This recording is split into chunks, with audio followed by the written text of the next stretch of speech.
Bab 41, Siapa Mau Jadi Ayah Sejati. Beberapa hari setelah peristiwa pipis sambil ketawa yang melegenda itu, Safta mulai mengalami perubahan besar dalam hidupnya. Mulai dari pola tidur, pola makan, bahkan pola pikir. Semuanya menyesuaikan jam biologis seorang manusia mungil bernama Farel dan Asa, yang sekarang resmi jadi pusat tata surya rumah mereka. Dan malam itu, Farel dan Asa memutuskan untuk tidak tidur. Mereka malah mengoceh semalaman, kayak dua orang yang lagi ngobrol. Ngobrol bahasa bayi, yang Safta dan Lydia nggak paham. Bukan karena lapar, bukan juga karena popok penuh, tapi karena dia ingin ngajak ngobrol jam 2 pagi. Safta, dengan mata panda yang makin besar dari hari ke hari, duduk bersila di depan box bayi. Lydia sudah duluan sejak pukul 11 malam. Dan Safta merasa dia sedang ikut audisi, Siapa Mau Jadi Ayah Sejati. Farel, Asa, kalian kenapa sih, nak? Ini malam, waktu orang tidur, bukan podcast. Farel membuka matanya lebar-lebar, lalu ngikik. Tangannya melambai-lambai ke udara seolah sedang manggil jin atau wifi. Sementara, Asa menatap lekat wajah Safta dengan dahi berkerut, lalu tertawa-tawa khas bayi. Jangan bilang kamu manggil makhluk halus, Rel. Papa belum siap interaksi sama dunia lain, nak. Dan benar saja, Farel ngoceh panjang. Wah, dada-dada, bruh. Safta cuma bisa senyum lelah.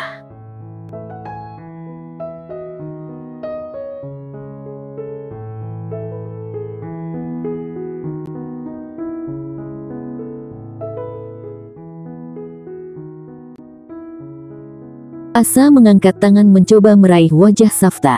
Safta mendekat, dan Asa meremas-remas muka Safta dengan tangan mungilnya yang lembut. Safta tertawa, lucu banget putrinya. Nak, bisa gak kita ngobrol jam 8 aja? Atau jam 10? Papa janji beliin kamu popok rasa vanila kalau kamu mau kompromi dikit. Pagi harinya, Lydia menemukan Safta tertidur sambil duduk, kepala nyandar di box bayi, mulut sedikit terbuka. Di tangan kanannya masih ada botol susu, dan di sebelah Farel, ada secarik kertas yang bertuliskan, "Selamat malam, anakku. Papa sayang kamu walau kamu suka pipis ngedadak." Dan di sebelah Asa ada kertas bertuliskan, "Selamat malam, putriku yang cantiknya nggak ketulungan. Papa sayang kamu walau kamu suka pup ngedadak."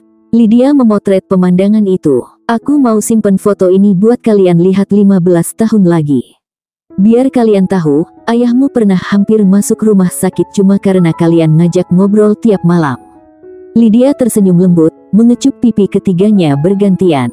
Siang itu, mereka dapat kunjungan dari Bu Titin, tetangga sebelah yang hobinya membandingkan anak-anaknya yang dulu gak pernah bikin nangis dengan anak-anak orang lain. "Wah, Farel lucu ya. Tapi kok kulitnya gak putih kayak bapaknya? Kamu dulu waktu bayi putih, kan, Lid?"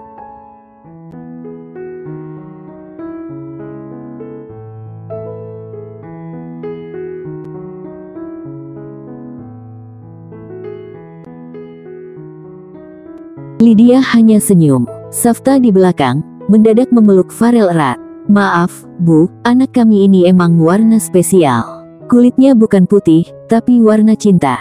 Hasil gabungan dua manusia berbeda, tapi saling sayang.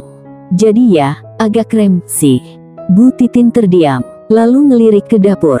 "Itu air galon udah ganti belum?" "Sudah, Bu. Sama kayak cara pandang kami, hehe." Padahal Safta nggak pernah pakai air isi ulang. Selalu beli yang asli, yang murni. Biar ada manis-manisnya gitu. Kayak hidup ini. Untungnya, Bu Titin nggak lama. Safta dan Lydia bersyukur banget. Lama-lama, di rumah ini, bisa bikin naik darah kan. Malam kembali tiba.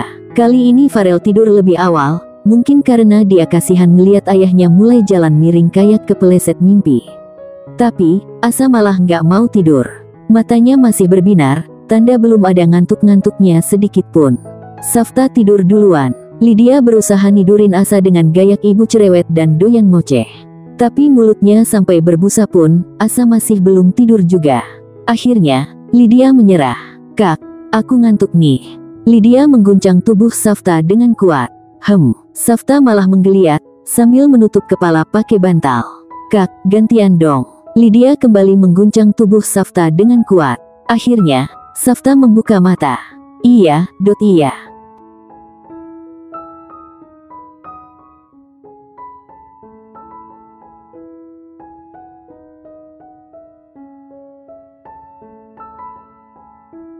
Anehnya, saat Safta menggendong Asa, anak itu langsung menguap dan kemudian tidur pulas.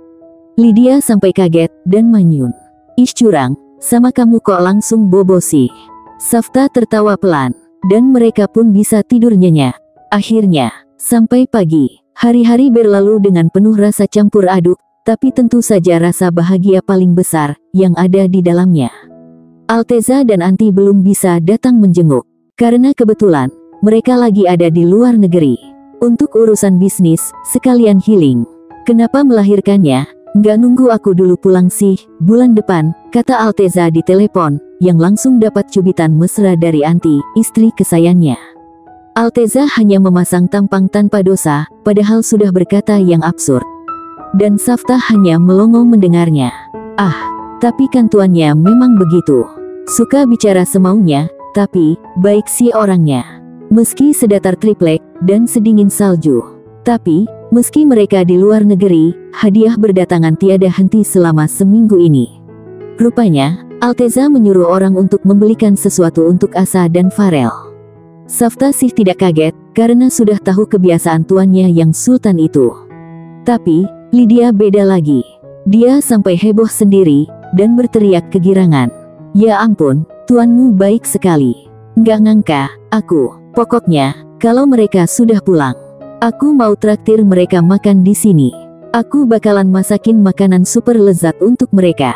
Sebagai tanda ucapan terima kasih, Safta hanya bisa menelan selaiva mendengar perkataan Lydia. Lebih tepatnya, yang terakhir, mengundang makan katanya.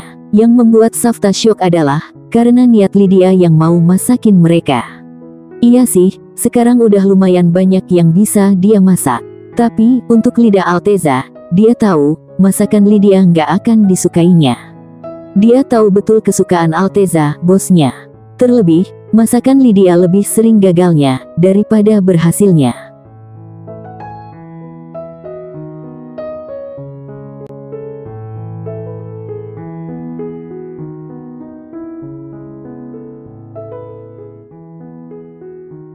Semoga Tuan Alteza dan Nona Anti menolak. Doa Safta dalam hati. Semoga Lydia nggak jadi ngundang mereka. Doanya lagi, andaikan jadi ngundang mereka, semoga dia nyuruh koki atau asisten rumah tangga saja yang masak. Doanya berlanjut. Beberapa hari kemudian, setelah Asa dan Farel bisa tidur pulas, Safta akhirnya bisa rebahan lebih cepat. Di sebelahnya, Lydia menyisir rambut sambil nyanyi kecil. Sesuatu tentang bulan, malam, dan mie rebus. Lid, kamu sadar gak sih, anak kita tuh manusia, ya? Lydia nyengir, maksudnya, dulu waktu masih di perut kamu, aku mikir dia kayak alien kecil. Tapi sekarang dia ketawa, pipis, ngoceh, dia tuh manusia, Lid. Beneran manusia. Dan dia, entah kenapa, percaya sama kita. Lydia menatap Safta, senyum pelan. Gak semua anak lahir dari orang tua yang siap. Tapi semua orang tua pasti belajar karena anaknya. Safta mengangguk, lalu peluk Lydia dari samping. Terima kasih udah mau jadi ibu buat anak alien kita.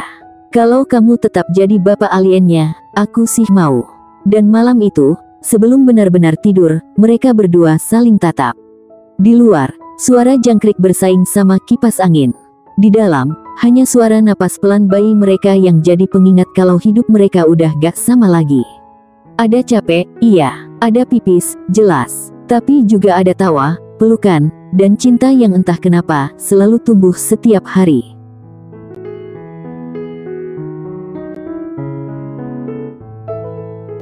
Kalau kamu suka dengan cerita ini, yuk subscribe dan like dulu. Jangan lupa aktifkan tombol notifikasinya juga. Terima kasih.